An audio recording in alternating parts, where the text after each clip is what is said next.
주님께서 여러분과 함께 마르코가 전한 거룩한 복음입니다.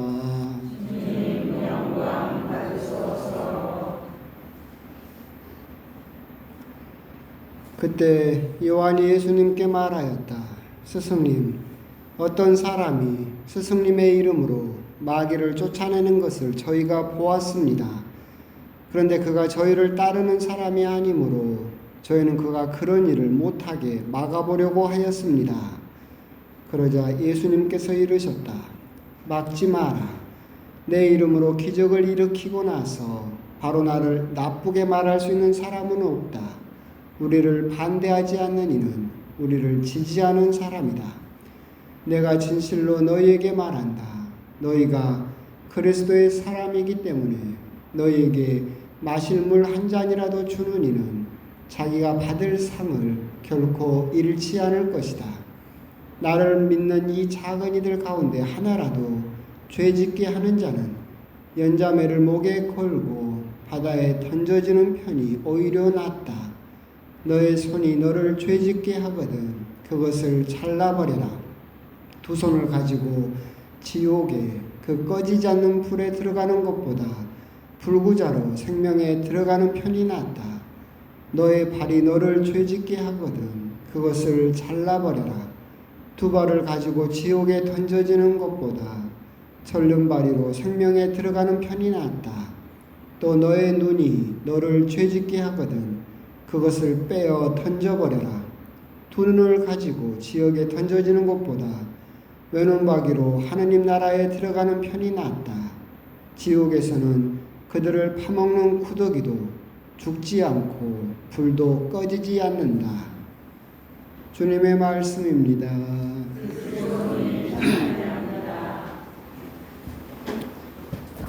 참 예수님.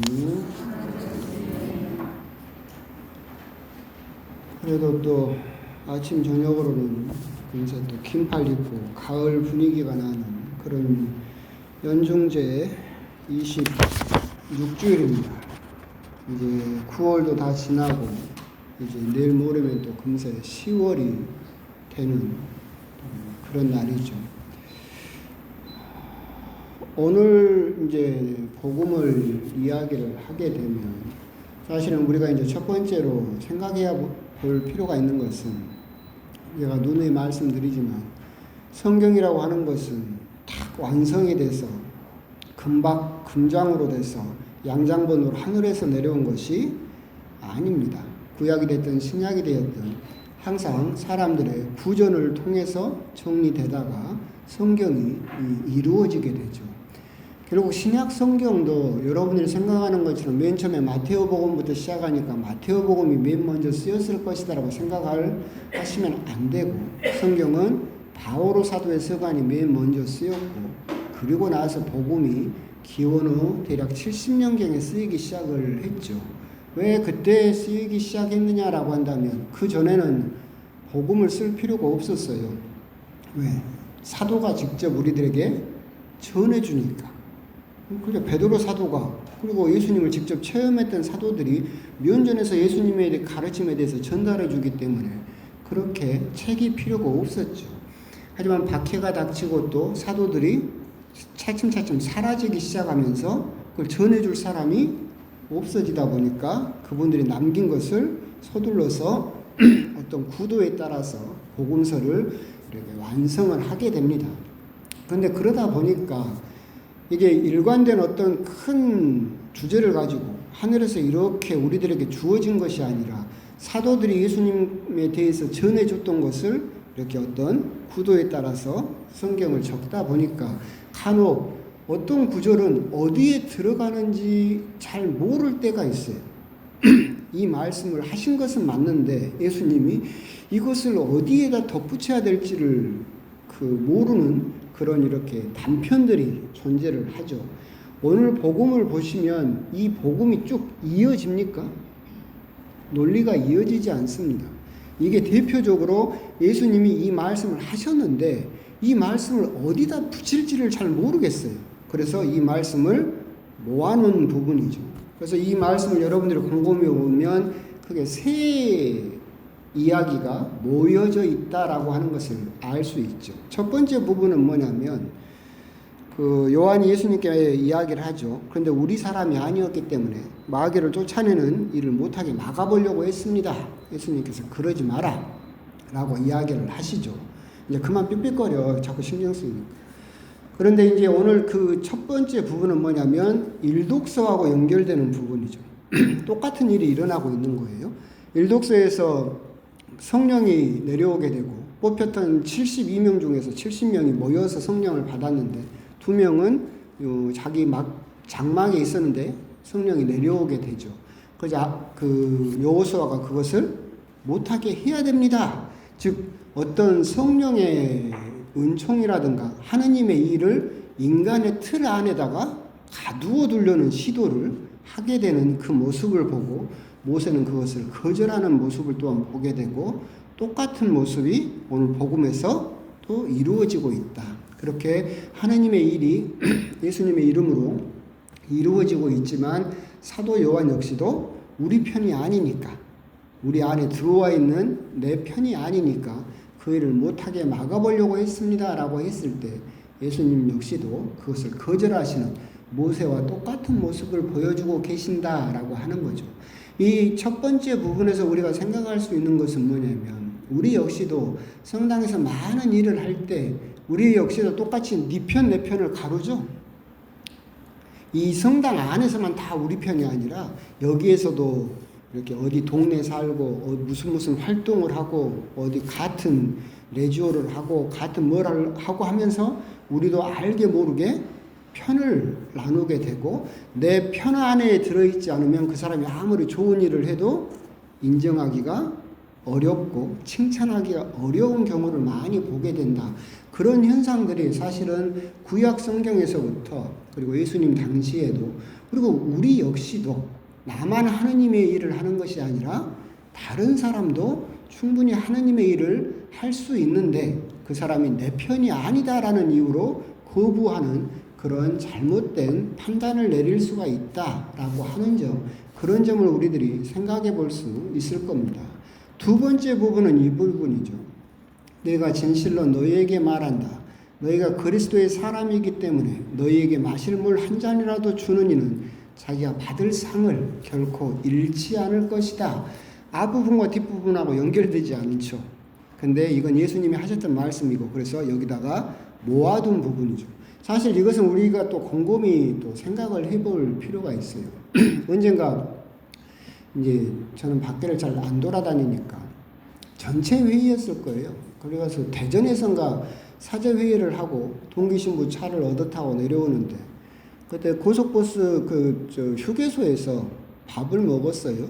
근데 저쪽에 이제 수녀님 네 분이 앉아가지고 또 식사를 하시더라고요. 그런데 이제 제가 가서 우리는 커피를 사고 그 수녀님들 아이스크림을 사가지고 수녀님 네 분을 드렸어요. 가는데 동기가 저한테 물어보더라고요. 아는 수녀님이냐고. 나 생전 처음 봤다고. 근데 왜 사다 주냐고. 이거요. 그 사람이 그리스도의 사람이기 때문에 마실 물 한 잔이라도 주면 내가 받을 상을 잃지 않을 것이다. 내가 수녀님들한테 아이스크림을 사준 목적은 뭘까요? 누구 잘 되라고? 나 잘 되려고. 그러잖아. 하늘에서 받을 상을 잃지 않게 하기 위해서 누구 잘 되려고? 나 잘 되려고 사다 준 거예요, 사실은. 그렇죠? 우리들은 그런 부분을 곰곰이 생각을 해볼 필요가 있어요. 우리는 성당에서 봉사를 하거나 누구에게 뭔가를 내어주거나 희생을 하거나 봉헌을 할 때 그 사람을 위해서 한다라고 생각을 해요. 그래서 그 사람이 나를 알아주지 않고 나를 칭찬해주지 않고 그럼 우리는 어떻게 돼요? 상처받죠. 서운하죠. 그래서 다시 안 하려고 해요. 이 말씀을 곰곰이 생각을 해야 돼요. 내가 누군가한테 무언가를 주거나 그 사람에게 내가 어떤 좋은 뜻으로 어떤 것을 희생한다거나 이런 것들을 내어줄 때 곰곰이 생각해야 될 것은 누구 잘 되라고 주는 거예요? 나 잘 되려고. 그 사람을 위해서 주는 것이 아니라 나 잘 되려고 주는 거예요. 예수님이 약속하셨잖아요. 그리스도의 사람이기 때문에 물 한 잔이라도 주면 하늘에서 상을 잃지 않을 것이다. 근데 물보다 더 좋은 예를 들어서 떡을 줬어. 그럼 얼마나 더 받겠어요? 여러분들이 기억을 못 하시겠지만 평일미사 때 사제는 그렇게 기도를 합니다.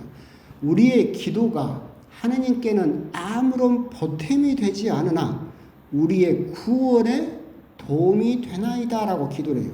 하느님은 완벽하신 분이에요. 완전하신 분이에요. 완벽하고 완전하다는 뜻은 뭐냐면 필요한 것이 단 하나도 없어요. 필요한 것이 있다라는 말 자체가 부족하다는 뜻이거든요. 그렇죠? 인간은 부족한 존재인 이유가 뭐예요? 밥을 먹어야 돼요. 안 먹으면 배고프잖아요. 물을 마셔야 되고 잠을 자야 되고 그렇게 부족함이 있죠. 그래서 인간은 완벽한 존재가 될 수가 없죠. 하느님이 완벽하시고 완전하시다는 뜻은 하느님에게는 그 어떤 것도 필요로 하지 않는다. 그러면 우리의 기도가 하느님에게 필요해요? 안 해요? 안 해요. 근데 우리가 기도를 하고 봉사를 하고 희생을 하는 이유는 뭐예요? 누구를 위해서? 나를 위해서. 내 구원을 위해서. 내 구원에 도움이 되나이다.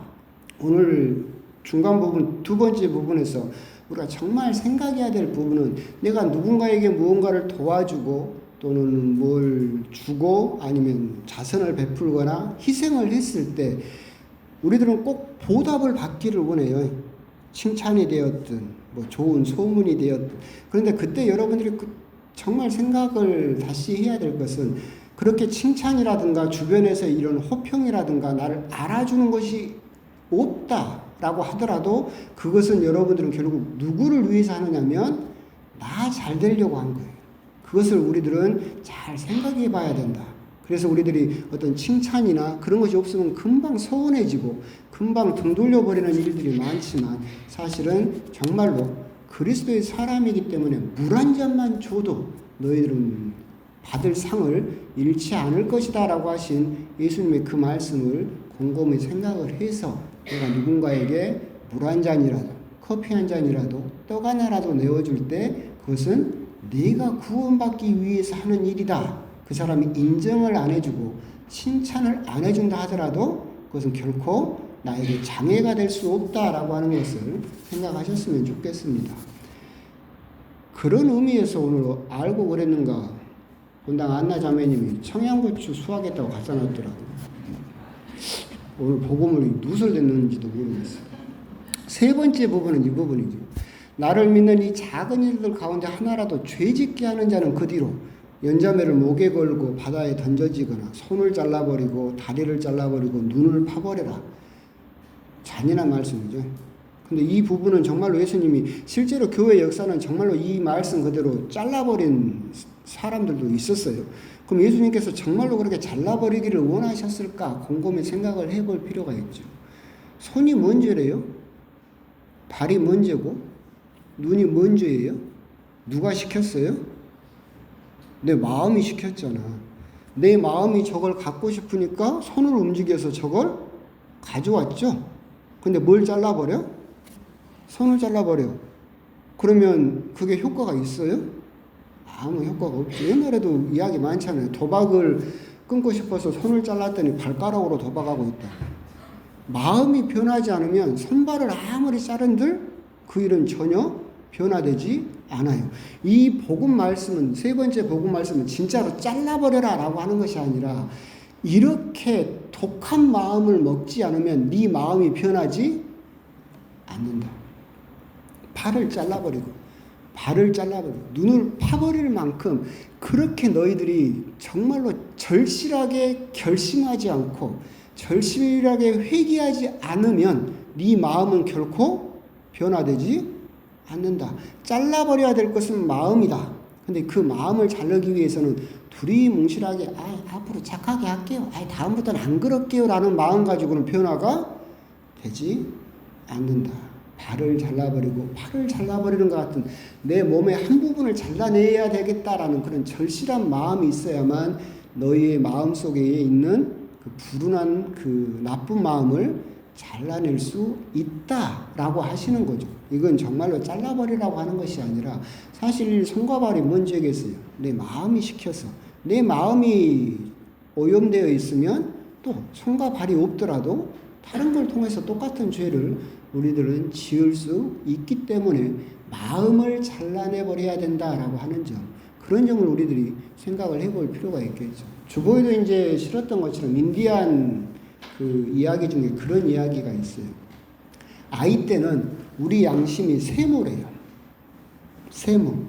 그래서 이 세모가 우리 마음속에서 돌아가면 우리 마음이 아파요, 안 아파요? 아파요. 긁으니까. 세모가 돌아가니까 자꾸 내 그 마음을 긁으니까 아파. 근데 이쯤 어른이 되면 이제 양심이 어떻게 돼요? 동그래져요. 그래서 아무리 나쁜 짓을 해서 막 양심이 돌아가도 아파요, 안 아파요? 안 아파. 아이씨, 세상 살려면 다 이렇게 살아요. 남들도 다 하는. TV 보세요. 전 나보다 더 나쁜 놈들 천지예요. 아무리 내가 나쁜 짓을 해서 양심이 계속 가책을 줘도 양심이 이제 하도 내가 합리화를 하고 정당화를 하니까 동그란 양심이 돼버렸어요. 그래서 전혀 가책을 느끼지 않게 되어버린다. 그럴 때 우리들이 필요한 게 뭐예요?